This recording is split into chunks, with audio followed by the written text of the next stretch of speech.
Chapter 4 Screeching Halt. Vicky and Victoria began to move in a direction away from Pandora. She kept her eye on the two as their distance grew. She slowly began to hop more out in the open as she followed their movements with her eyes. Just like that, Vicky said. Victoria was hopping in front of her as she continued to teach her lesson. "Don't look over your shoulder so much," she stated. Victoria turned around and kept her eyes more focused ahead of her.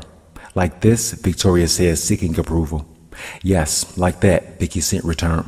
She then took a swipe at her rear leg.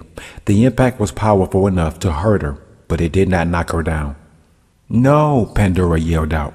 She immediately prepared to give chase. Vicky motioned no as she stayed put. Victoria was now running top speed. She kept her body low. She asked her pursuer Vicky to come within inches of her before she changed directions. This cat and mouse game continued for tens of more meters before Vicky begins to tire. She first began to slow down before she called out her name. "Victoria," she yelled. "Victoria." Victoria began to slow down, then turn around and look. She caught eyes with Vicky. The smile that she received assured her she did good, and she passed the test by her new friend. She looked her mother way to gain approval. "Ma!" she screamed. Her mother was so focused on her she was oblivious to her surroundings. "Ma!" Victoria again screamed.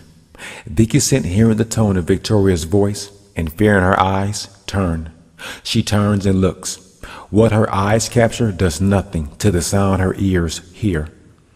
"Ma, no!" Victoria screamed. Vicky immediately runs and tackles Victoria. Once she has her in her paws, she covers her eyes as the birds all join in the attack of Pandora. "Ma, no!" Victoria cried.